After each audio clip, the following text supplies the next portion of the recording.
Black people, you've made your point. Change in America can't happen without black folks. We need y'all back in the fight. Please and thank you.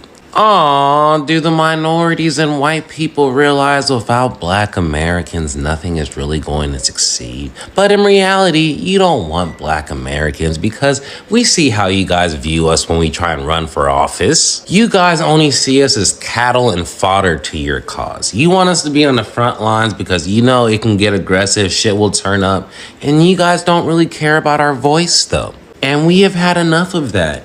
And still seeing how you guys are acting in 2026 with Jasmine Crockett tells us everything. You guys don't want us to be in leadership positions. You guys just want us to be on the front lines. It is no different than the world wars when they put the black people on the front lines. That's all you guys see us, no matter what side, whether it's on the left or on the right. You guys want black people on the front lines and you want them to put their lives on the line. And enough is enough.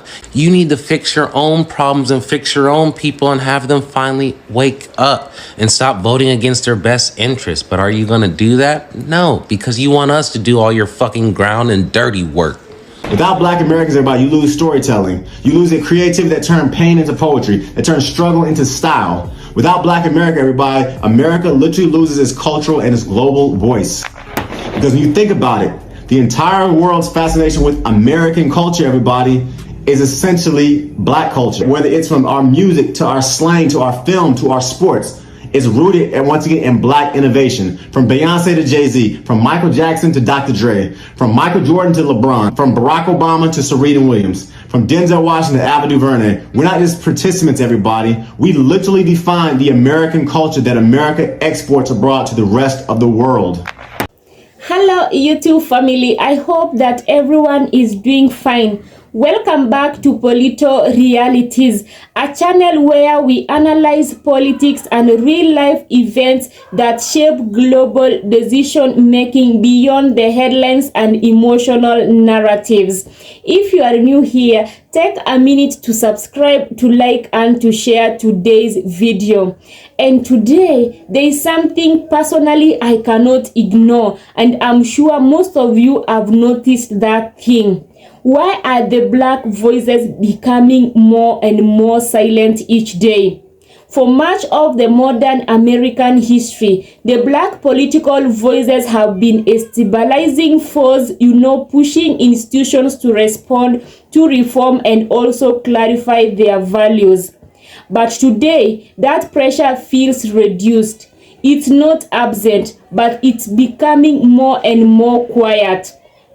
At the same time, white America appears politically unsettled. It feels like it's divided, reactive, and uncertain about its direction. This has raised a serious political question. What happens when a key influencing force steps back from the center of political engagement? This decision looks at silence not as weakness, but as a political condition, where one that reshapes power, exposes institutional dependency, and changes how a country governs itself. Let's watch the reaction clips I have with me and see why these black voices are becoming more silent as days go by. Stay tuned. White people, are y'all scared to go in black spaces?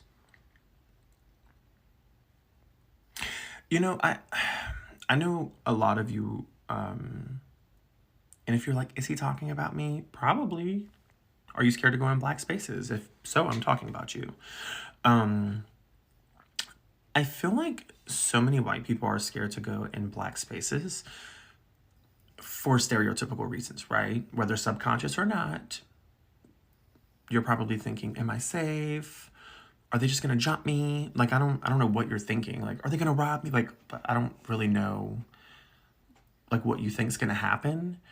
And I think a lot of you think, well, I'm gonna stick out like a sore thumb.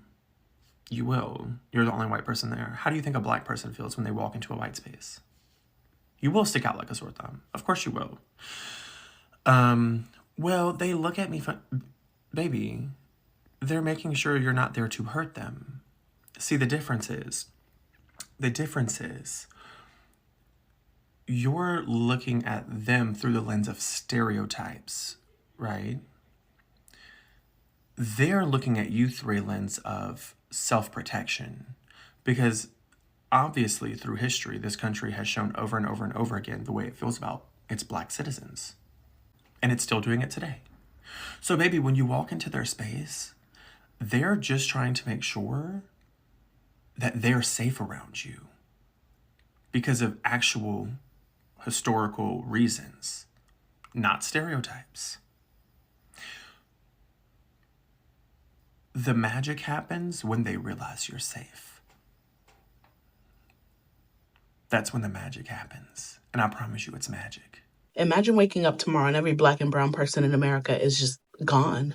No warning, no explanation, just poof, gone. The workforce, the culture, the communities, the contributions, just all erased overnight. What would happen to America? Would it thrive, like some racists claim? Or would it collapse under its own weight? Let's talk about it. Black and brown workers make up nearly half of America's essential workforce. Nurses, teachers, farm workers, truck drivers, construction workers, delivery drivers, just gone. The $3 trillion that Black and brown consumers contribute to the economy, vanished. Small businesses, over 30% of them are minority owned. That means empty storefronts, lost jobs, and neighborhoods turned into ghost towns. We know for a fact that the U.S. relies on immigrant labor and historically oppressed communities to do the work that it doesn't want to acknowledge. Without Black and brown people, who's going to keep things running? Who's going to make America cool? Let's be real. American culture is Black and brown culture. Hip-hop, gone. Latin music, gone. Fashion, slang, food, art, all gone. The NBA, the NFL, boxing, decimated. No more Serena Williams, no more Patrick Mahomes. No more Jalen Hurts. No more LeBron, no more Messi. No more Usain Bolt. You're watching a golf tournament in silence now. Black culture alone generates billions for corporations, but those same corporations fight against Black empowerment. Imagine them trying to profit off America, but they have nothing but bland corporate branding and country music. But we created that too. 1 in 5 doctors, 1 in 4 nurses, 1 in 3 home health aides are Black or brown. Who's going to take care of America's aging population? The agricultural industry. Most farm workers are Latino. That means no fresh fruits and vegetables. Fast food, meatpacking, warehouses, sanitation. Heavily dependent on Black and brown labor. But if they're gone, those industries, they shut down overnight. The same people that America underpays and disrespects are the ones keeping it alive. 40% of the U.S. military is made up of minorities. Without them, America's global power weakens instantly. Law enforcement? Black and Latino officers make up 30% of the police force. Who's going to patrol the communities? America would no longer be a superpower. Because trust me, the rest of the world is watching. America needs the very same people that it mistreats. The U.S. relies on immigrant workers and young Black and brown folks to fund programs like Social Security and Medicare. Without them, there aren't enough taxpayers left to support the system. Retirement funds? Drained. White America will realize too late that the same people they spent decades trying to suppress are actually the backbones of this country. America's entire financial system depends on people of color, but it refuses to invest in them. Who's left to blame after we're gone? Without Black and brown people, who's going to be the new problem? Can't blame crime on inner cities. Can't complain about taking our jobs. Can't scapegoat immigrants anymore. So who's the new target? Because history shows that when oppressed people disappear, the powerful just find a new enemy. The reality is Black and brown people built this country, fund this country, and maintain this country. America doesn't function without its most exploited and underappreciated people. The real question isn't what happens if we leave. The real question is, why is America so dependent on people that it refuses to respect? The fact is, America doesn't deserve Black and brown people. But without us, it doesn't exist. How has illegal immigration impacted the Black community specifically? Well, African Americans have finally decided, find somebody else to do it. That's why they're not protesting, okay? They finally decided that they are not going to be anyone's pawn in these. And that's coming from a first generation immigrant. Political games anymore in this political theater, the political theatrics. They're not going to be bothered They're going to be at work or at home or, creating. And that's that. And I'm very happy because where's the money? Where are the billions of dollars that were stolen? Okay? Because guess what? The people who work hard. So she kind of she didn't really answer the question, right? The question was, how has immigration affected the Black community? It's affected the Black community in a multitude of ways. Jobs, housing, the schools are changing because kids don't speak English anymore. So that's just a couple of ways on how it impacts Black Americans first, because when the immigrants come here, they come to our neighborhoods first. And pay taxes, they have a right to know. Like, there's no more distracting people. Everyone is smarter than that. And I think that's where African Americans. Not only that, we pay taxes, right? So when the Democratic government don't want to tell the people who pay them where's the money is going, where it's being placed, and who the money is helping, we have a problem with that. And Black Americans have figured out that, yeah, all the taxes that we pay don't help us. They help other groups of people who don't even really like us. Let's make that clear. Americans stand right now is that they're not going to keep on speaking for people who every time they get in office, they completely forget about them, and they just use them, every 4 years. Find somebody else to do it. How has illegal immigration What's up, everybody? So I was reviewing this social media post, and it was basically talking about how Black voices are being taken off of mainstream media, and also Black shows are disappearing. Some examples were the BET Hip Hop Awards and Soul Train being indefinitely suspended. You had the Joy Reid show that was canceled by MSNBC. You also had CBS producers basically claiming only people of color were booted, and white coworkers were allowed to transfer elsewhere. You had NBC basically laying off 150 of their team members that were Black, Latino, Asian, and part of the LGBT community diversity teams. And you had Gayle King, who basically is expected to lead CBS Morning Show, right? And so I don't think that this is a coincidence. And so I think back to the whole ridding of DEI agenda that this administration has put forth, and I would argue has been successful in doing, right? They've been successful in getting rid of programs out of corporate America. They've been successful in ridding DEI out of the federal government. They've been successful in influencing these big name medias to get rid of these programs that oftentimes feature Black and brown voices. I often talk about, and also have heard many others saying that, what do we do when DEI is not a thing anymore? And so I want to remind you that DEI will always likely be a thing. It may not be necessarily called the same thing, but it will still exist, right? And so we just have to find other ways to be able to talk about something, right? Renaming, right?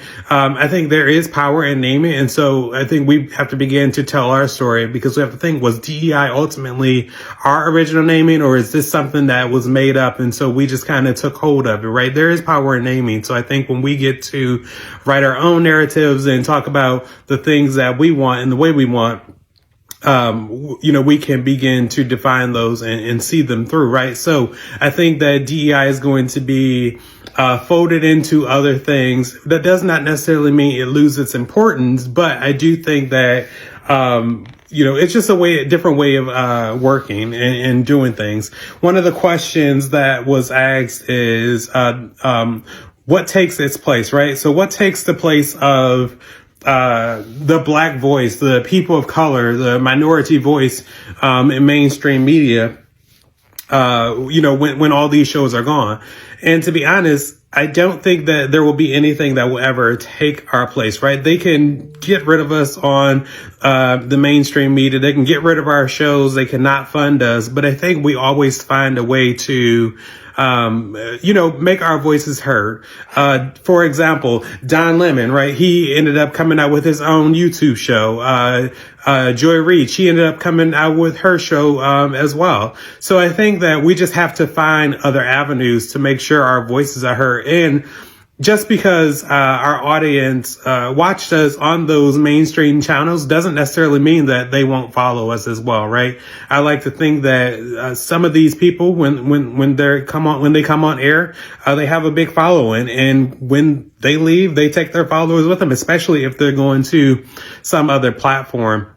I also think that there are other ways to make our voices heard, right? There's thought leadership, right? There's using social media to be able to get our voice out there too. I know that it's not tied to the lucrative, things that we were getting in mainstream media, but at the same time, it is a way to do it. And I think that we can't, we can't back down. We can't, not let our voices be heard, because that's ultimately what they want. That's the whole initiative to get rid of DEI. They want us to stop talking. They want us to go silent. They want us to really just be in disarray. And so we have to really stay strong and support each other and show that, this voice, this force that we've put forth, right? We won't be trifled with. We won't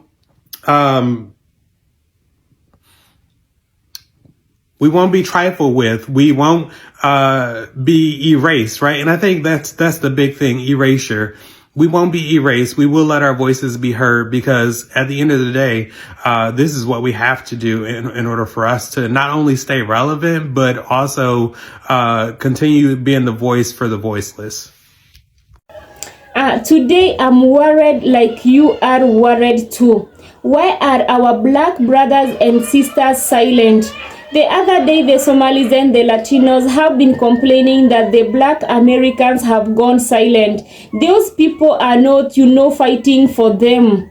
And this has raised a serious discussion online, social media, everywhere. People are saying, why are the black Americans suddenly becoming quiet? We are used to black Americans always, fighting for us, acting as pressure mechanisms and also a moral reference point in the American politics. But when they go silent, everyone becomes confused. Let's see, these black Americans have gone beyond, fighting for the civil rights movements to voting blocks. The black voices have consistently forced political systems to react. But when they are silent, even the white people, they are now being lost. In the recent years, that influence appears less visible. This does not suggest political apathy, but rather exhaustion, strategic withdrawal, and reduced trust in political outcomes. Participation without results leads to disengagement. This shift has consequences. When a group that once anchored political accountability steps back, institutions lose a key source of pressure. The result is instability, not because one group disappears, but because the system relied on that engagement to function. White America, already divided by ideology, economics, and identity politics, now faces an environment without a clear counterbalance. Political confusion grows. Extremes gain space. Consensus becomes harder to achieve. Silence in this context becomes political. It exposes dependency. It reveals how much of American stability relied on constant engagement from communities that received limited returns to their participation. This moment is not about blames. It's about structure. Democracies require balanced participation to remain stable. When participation shifts, the entire system must adapt or fracture. The key question going forward is not whether the black voices will return at the center, but whether the American political institutions can function without depending on a single group to carry the burden of moral and political correction. Leave your thoughts in the comment section. You have been watching Polito Realities.